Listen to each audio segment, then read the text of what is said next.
Yes, okay. So we can start. So the first position, we are actually looking at it from Black's point of view.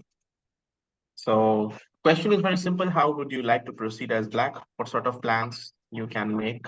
And of course, you can start with the evaluation of the position because that helps, yeah, in finding the moves. Excuse me. Right. Okay.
Okay, so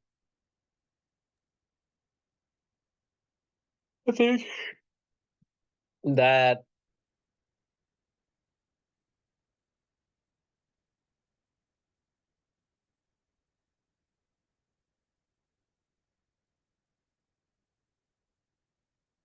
I think black has maybe a little bit of advantage here because he has two pretty active rooks, and he's always got some potential with that C pawn maybe in the future as well. Mhm. And pawn structure is not the best, but he's got the bishop pair to maybe compensate for the pawn structures issues. And then I don't know. I just feel that White's rook Yeah, I C1 think rook is just very passive.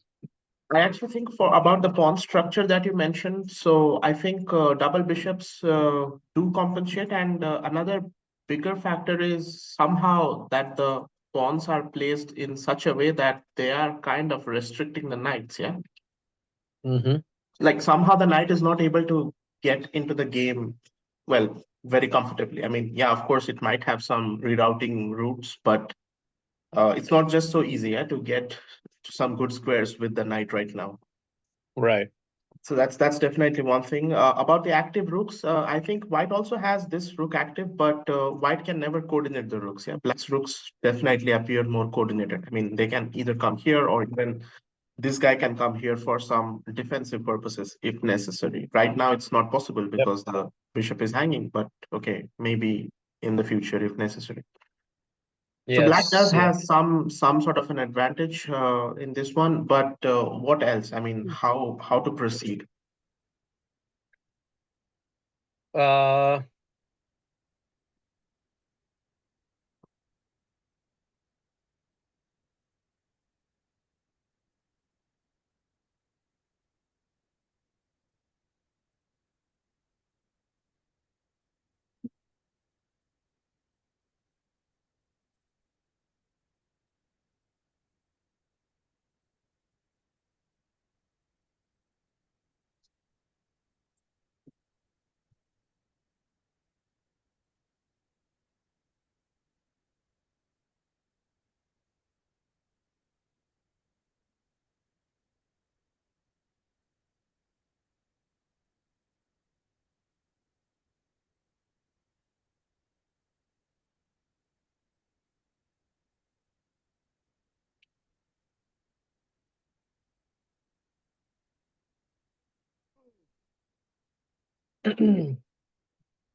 I don't know. This is Mhm. kind Okay. of only thing I can come up with. I'll tell you. The only idea I had is to pressure G2 Yeah. and to try to pry it open with H4, H5, H4. Okay, perfect. And That is the solution, Rafi. okay. So we need to try that one actually. There is no other. I mean, apart from what you said, like, okay, if you really want to defend the position, you can look at moves like rook c6. But with these moves, we cannot win the game, yeah, unfortunately. Right. So we need to try and win the game. So black in this position started with h5 straight away Mm. because Yeah, I wasn't gonna defend a6 because I already know there's c3 and all this kind of stuff. I was gonna start with rook g8, but that makes sense too. I think it's the same thing, to be honest, with both the moves. So maybe it's not like a huge difference with rook g8, but okay. In this way, I think it's slightly bit interesting because you are kind of already threatening rook g8, yeah. Because now if g3 Right. comes, we straight away play h4. So Yeah. things will open up and things will take a different turn. So just played g3. White just played g3, and black, of course, played h4. So Mm-hmm. actually, till this is very common and very normal. Here comes the main question. Actually, White responded in a very interesting way with g4. Mm. So Right. now is the question, like, what do we do here? Like, basically, from here, the main question starts.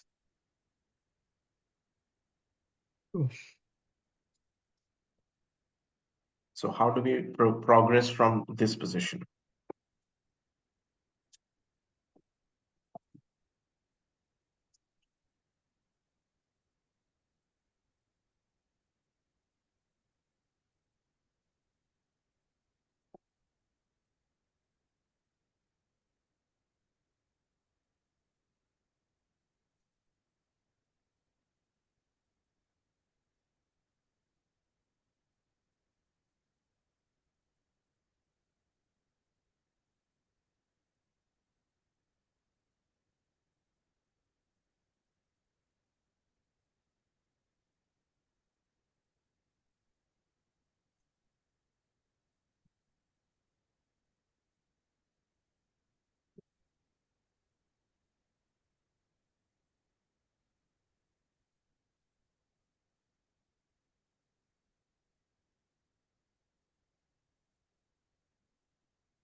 I think we have to give up that bishop. I don't see any other move making any sense at all. King e6 runs into rook a6 coming with a check. King Mhm. takes g4. May, in fact, that's not even possible because of the rook check. Yes. So that's not even making sense. So Rook g4, yeah. yeah, king g5 makes no sense at all whatsoever. So yeah, I'd go for Yes. that. Because I'm getting This- at least two pawns for the bishop, first of all. I'm not worried about like materially, yes, I'm down a pawn, I'm a piece, but I got two pawns and I have a very strong attack. I'm gonna pick up h2 at the very least, and I have a pass Mhm. pawn on the h file, if nothing else. But I Okay. believe there's checkmating patterns and ideas here as well, with the two rooks lining up on the second rank, Very nice. So and this then is back this rank as is well. this is brilliant, Rafi. Like this is exactly what I wanted to tell you. So in this position, yeah, when you eliminated already the other ideas, basically, you said that other moves are not possible, yeah, like king e6, king g4. So in this situation, if you just see that rook g4 and you are getting some rook g8, rook g2, you just need to play it instead of like calculating it till the end because you Right. don't have any options here. Like just from a very practical point of view, if it was your game and you are playing it, there is no point of wasting time and calculating all these things because anyway you have to play that. If you I make think any I lost you defensive there, moves, Anwish. Can't hear uh, anymore. sorry, can you hear me? Rafi, can you hear me now? Now you're back. Yes. Anyway, was the last thing I heard. Okay, all right. So I was just saying that in this situation, if if you play any defensive moves like King G6 or King G5, you already Hmm. know there is no chance of winning this one. Right. So you have to exactly. just go for it. Like from a very practical point of view, you have to just go for it if you're trying to win this one. Okay, white played rook h1. So rook g2, king e1, and rook e2, king d1, rook e3, and later on, black actually won the game quite easily. Mm, So it was just very interesting because um, after bishop d6, rook h3, knight f1, king f4. So somehow blacks kept on going further and further. Yeah. yeah, right, right. And I think this brings us to the first thing that we discussed in this position, that no matter how active white's pieces look like, they don't have coordination, yeah, with each other. Right. So that's the reason why even after sacrificing a piece, black just went forward with all his army, and white could not do anything. Right. Makes sense. Okay, so this was just like one nice example how we handle such situations. Yeah, very nice. That makes sense. Okay, we'll go for one more as well. Okay.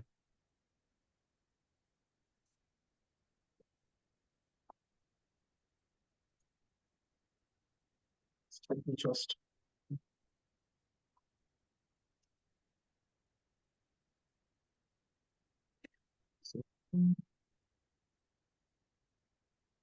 okay, so white in this position played the move bishop f3.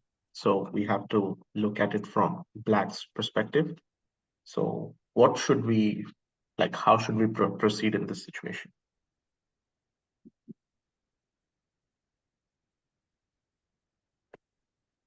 Excuse me.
Okay, so one thing I think I would not do here is I would not trade bishops Okay. because I'm probably gonna lose that game because he's got that passed F pawn, and I don't see that I can grab any kind of opposition, or even if I do, I mean, he's coming into like E4, D5, and just eating everything.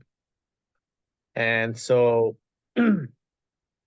really the game might end up being a draw, I'm not sure, but I definitely need to keep the bishop on the board and take h6 and then position my king such that the king and bishop constantly keep harassing the f5 pawn. and make it very difficult for him to guard that f5 with both king and bishop, and see if I can somehow try to do some, like, I don't know, some type of swindle on that pawn somehow. I don't know how, but because, like, I think if I could keep pressure on that pawn somehow, maybe someday somehow I can play, hypothetically, right? Let's just paint a scenario. I kept my bishop. I get my king to f6. I keep my Mhm. bishop on e7, and so he can't go anywhere. He's stuck. Then I play um a4, trade on b3, play bishop a4. Okay, That so would be my winning idea. okay, so basically you want to keep the bishop somehow, get your king to f6, play a4. Okay, so I would just say one thing. Instead of trading on b3, it's always better to push a3 so that then you can play bishop a4. Oh, okay, that's another way. Yeah, that's interesting too. That's a better way. That's like technically more sound. But here's the question: like when you play bishop e8, white will go bishop d7.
Okay. So the reason he played that is because he wants to defend that pawn from the backside from here on c8. Is No, that the idea? no. The point is now when you take king h6, he goes king f3 and king e4 and king b5.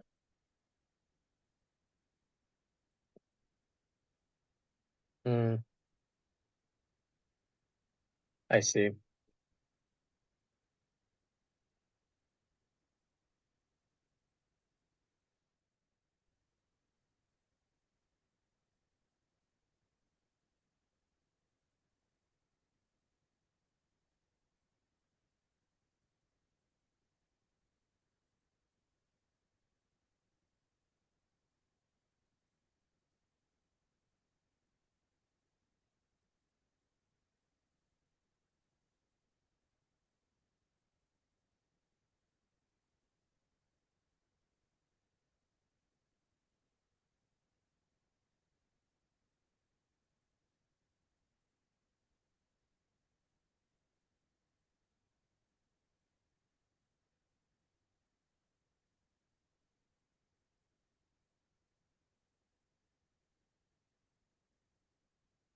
Can we go back the starting position again?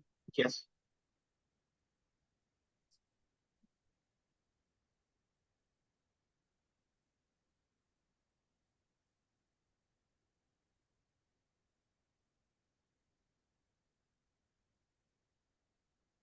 So the line we just looked at, you first took on h6. Is that what happened?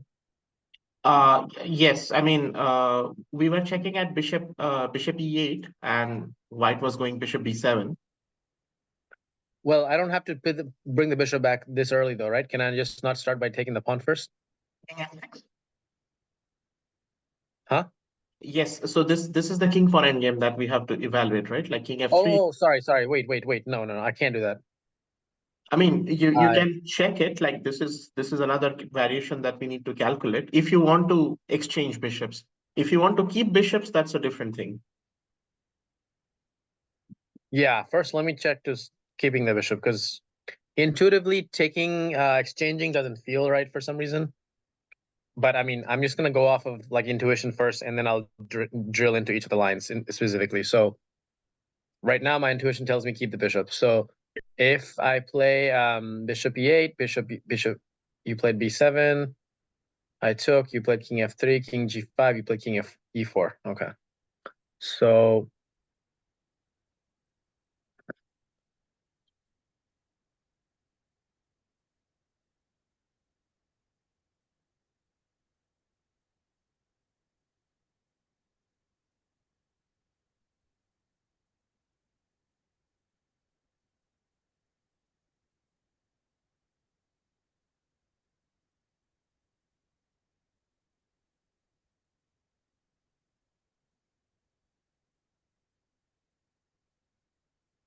okay. So in that scenario, why can't I just if he's gonna take my e5 pawn, then sure. I mean, I can just take like bishop e8, bishop b7, king takes h6, king f3, king g5. He's gonna play king e4. You said correct? Yes. And then I play bishop d7. Bishop d7. I think he's gonna go king e5. King, you mean d5? No, I mean, so we are checking bishop e8 right now, yeah? So bishop e8, bishop b7, king h6, king g5, bishop Now d7, no, no, no. Now I play king f6. king f6. Okay, king f6. I think I have to go king d5. And now you are saying bishop d7, yeah? Well, now actually yes, I am saying So that I yes. have to take. Yeah, I'll take that f5. Okay. So I I think don't think you had to do this though. I think you could have defended the pawn on f5 with your bishop though, right? like from at which point? Here. No, here if I play this checkmate, yeah?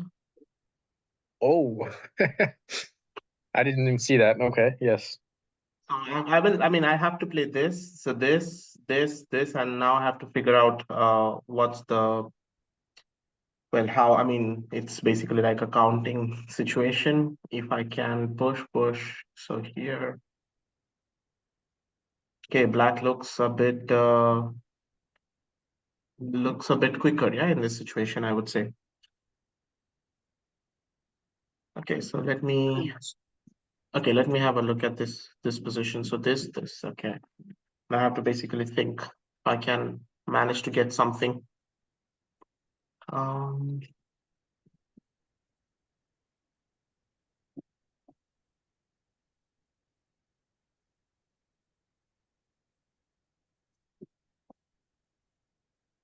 so here,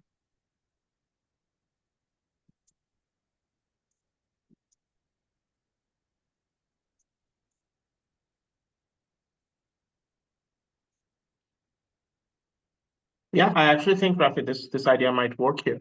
Black looks fine. Mm, This looks good. I mean, actually, this position after bishop d7, I think, is the key moment. So sorry, not here. I mean, after this, now bishop d7 looks very good right. because really after king c5, bishop f5, so I cannot play bishop e4. Yeah, that's the whole point.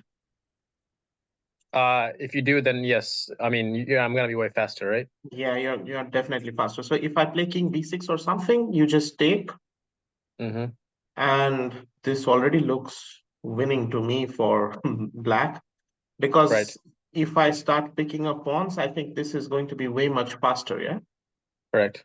So you just push, I take, you push, you go here, and I think I can even play something like this. Yes. Yes. And then, okay, this is coming. Yeah, it should be winning for black for sure.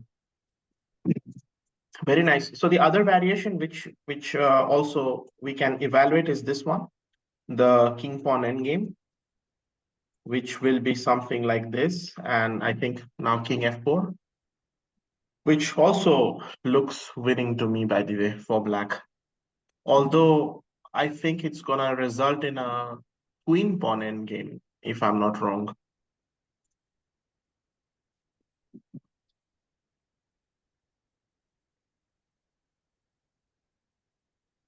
So I think white has to play king b6 and we just go e4, yeah, here. Mm, So e4, c5, e takes d3, c6, or something like this. And okay, this should be winning for black, technically.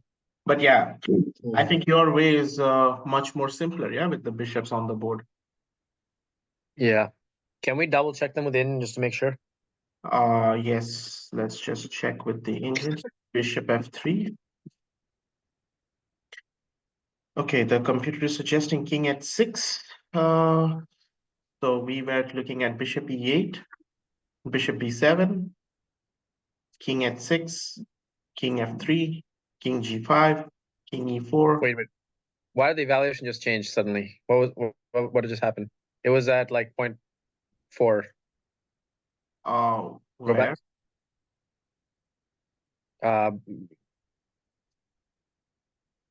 back some more. Yeah, right here. So, okay, king g3 is another option which I think might draw in this position. But okay, I'm not so much afraid of this one because I think this also has like really good practical chances here for black to win. But yeah, Oh, you are not able to get this one. I think that's why the computer is able to like create some sort of a fortress defense. that is interesting. I did not even consider this idea. So actually that pretty much means that in this position itself, I think black is actually winning because right now bishop f3 doesn't work because of king h6 variation. And if he tries to play king g3 right now, then king h6, king h4 is probably losing, yeah, because this, and I get the same thing. Mm, These are very tricky because sometimes black can even take on b3. So just takes wow. and plays a4, yeah. Yeah. So I think, yeah, this bishop e8 idea is not bad, but yeah, king g3 is somehow a surprising defense. But if bishop b7 was played, actually, the point why I'm asking you is before this position happened, like the players have been repeating these moves like a couple of times. Hmm. And after bishop f3 was played, here finally black decided to go king h6. So this is what happened in the game. So they went into the end game, which we just discussed. So this takes king c5, king f4, king b6, e4, and you can see, yeah, this is clearly winning for black actually. Right. So because this pawn is going to be very fast, yeah, d4, d3, and should be queening easily. You just need to Right. Yeah. find like some good place for the queen, which kind of prevents maximum checks, and that should be it. Right. Yeah, that makes sense. Okay, perfect. So I mean, these are just like situations, yeah, practical situations where you might get to decide, yes, should you go for this or should you go for that? Right. Okay, all right, perfect. Let's go for one more. Sure. Yeah. Let's do it. Okay,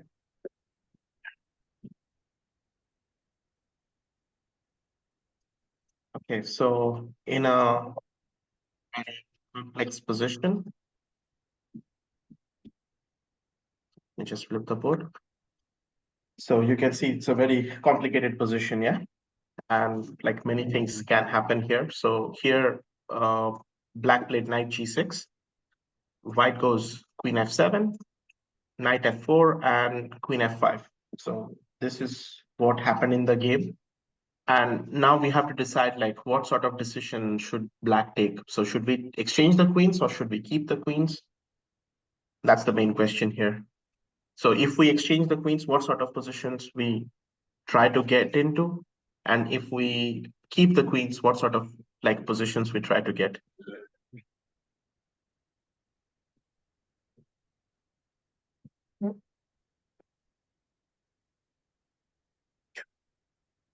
Oh.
Okay, so excuse me. Again, I'm gonna use intuition here a little bit. So I feel like, I mean,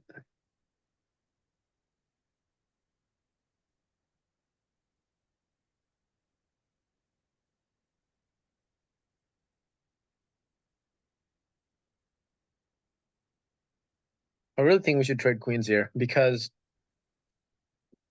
even though like I have this really strong knight on f4, I got the queen. It's gonna be very difficult for me to bring in these rooks into this attack, I think. And the thing is that my king is unsafe if I'm gonna try to use these rooks to attack the king or anything like that. And there's really no like solid attacking possibilities on the king from Black's point of view, I feel like. So the real advantage that Black in this position that I think has is that passed pawn on the d file backed up by the rook. So if we get rid of this queen somehow, we can freely exercise both of these rooks. Additionally, I believe he has to take, if we exchange right now, he has to take back with the e pawn, which creates the possibility of a further mobile pawn on the e file. And then the knight is already pretty well placed to try to help us for a couple of these pawns, which is going to tie down at least one of the two rooks. So we have two rooks that are going to be active on the back rank, pushing these things. White's going to have one very passive rook trying to defend those two pawns. And so I feel like that's the ideal scenario for me to be able to play for some type of initiative. Okay. And then on top That's of that, king is kind of tied down to some extent because of h pawn also, and the knight is like perfectly placed to kind of harass that any moment. okay. All White has going for himself is probably that b pawn, which really isn't going anywhere anyway because I got two rooks in the back rank. Yes, actually, I think, I mean, that's what Black did in the game as well. Black decided to just get rid of the queens because the end game, as you said, yeah, looks very favorable for Black. Black actually instantly moved rook to b8, like further made White's rook passive as well. So Black got some rook b3 ideas as well in this game. But the overall picture is whatever you decided, Black actually did exactly the same. Black just took the queen. So here you mentioned he has to take with the pawn. This why not with the knight? I mean, he can take with the knight as well.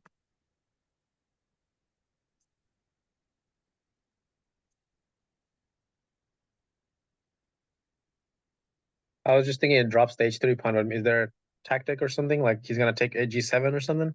No, he there is no tactics. I think. I mean, I think White can just take with the knight.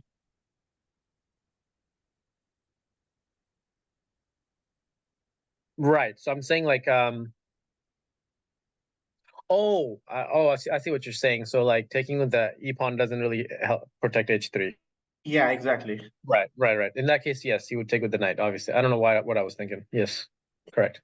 Because if you take with this, I think this is like kind of suicidal. Yeah, I mean, you are actually allowing two pawns to Right. forward. So, Yeah, yeah. so I think you have to go with knight f5. So this is what happened in the game. Just got knight f5, and black played rook b8, which I think is very good because this pawn is not important right now. Yeah, Right. I mean, we can pick it up anytime. Even if we don't pick it up, it's still okay because our main play is the d4 pawn. Right. So Right. rook b1 was played. Now rook b3, rook a7. So he's trying to create some counterplay here. And here black again came up with a very nice decision. Just gave this pawn up, rook d8. Mm, I mean, as we yeah, decided, yeah. yes, since we have this pawn, we just need to push it as quickly as possible. Yep. Uh, this pawn is, I That's mean, actually a very nice move. Yeah. yes, this is the point why the queens getting exchanged helps us, because even if you capture the g7 pawn, still the rook and knight cannot do anything. Yeah. Like you said, they're not coordinated. If he had the other rook somehow in the second ring, this would be a whole different, I mean, seventh Oh ring. yes, then it will be a So, completely different story. But right. he's too slow for it Yeah. because if he decides to bring the rook, let's just say, I think I just push and I Mm, just push. Yeah. So even if he takes, so now I'm queening with a check, which should be good that, enough for me because if you noticed, the rook on b3 is helping in checkmating. yes. That's what I was gonna say.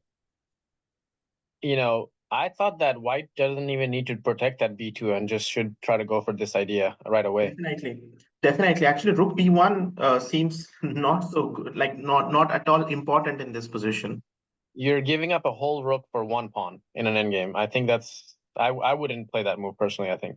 Yeah, Because the because activity that one rook is gonna make is not really worth that one pawn, in my opinion. I completely If agree with you. if I the completely, counterplay on g7 is what I'm really going for in the position, then I would try to coordinate everything on that g7. at least you have to try that. There is no other option. Yeah. Mm-hmm. So, but the issue is it's not so easy for him to get actually the rook to c1 because of this fork.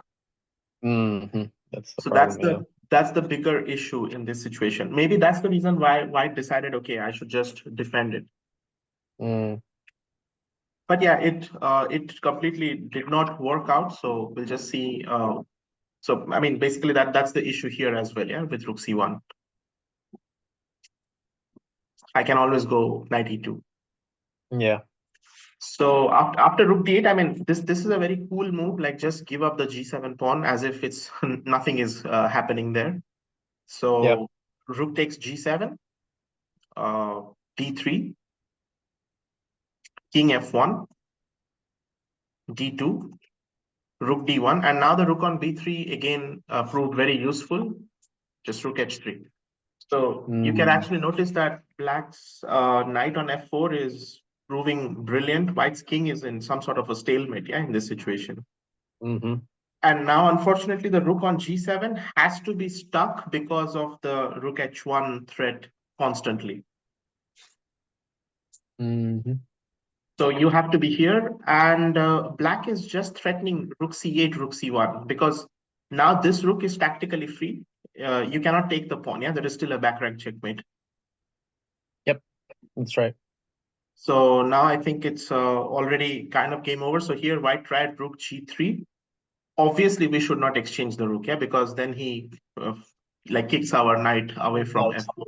Yeah. So black just went rook h1, rook g1. So now the rook is passive. Now the rook comes back, already threatening stuffs like this. So rook g3 again. And here, as we discussed, like, okay, this rook is controlling the square and black Played rook just played c8, right? rook Yeah. c8. Yes. So you cannot even defend with rook c3, yeah, because then you get checkmated here. Right. So knight e3 was played, uh, which I think is kind of forced, but that doesn't help. Just goes rook c1. And white played f3 to free up his king. Black, anyway, didn't allow that. So rook h2. And now somehow the threat becomes rook e2, or out of nowhere. Wow. Interesting move. Yeah. So in this position, I think it's kind of lost. Yeah, like it's Mhm. just straight away losing. So he played this, but then rook e2 comes, rook f4, and okay, tactically saved. Mhm. So now king f2, e f4, and it's just game over. Yep.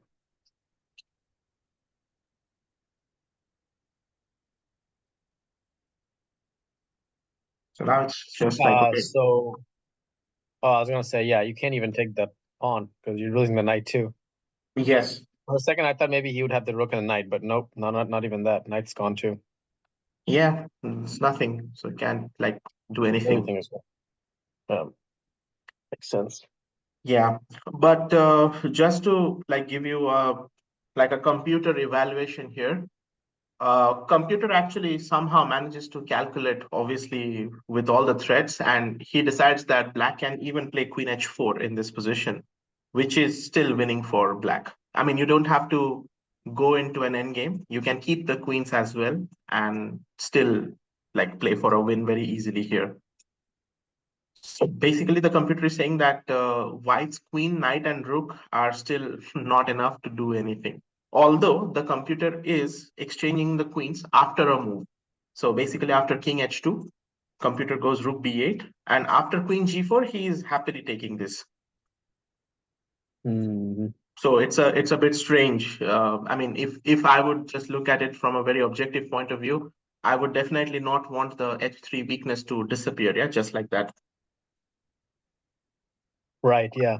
I mean, I would definitely exchange here itself. Mm. Right. Okay. That makes a lot more sense. Yes. Yes, but I'm very happy, Rafi, that you decided like this. This was a very nice evaluation that you can just take, and this pawn practically decides the whole game. Yeah, like you just go Mhm. to b8 and rook d8, and keep threatening these things. It's like basically these two weaknesses are mainly to distract white.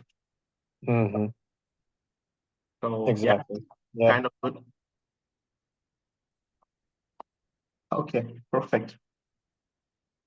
All right, Rafi. So I think so now you can already understand. Yeah, I think like we need to just like look at a lot of positions with these kind of Mhm. complex situations, Okay. and I'm pretty sure things will work out fine.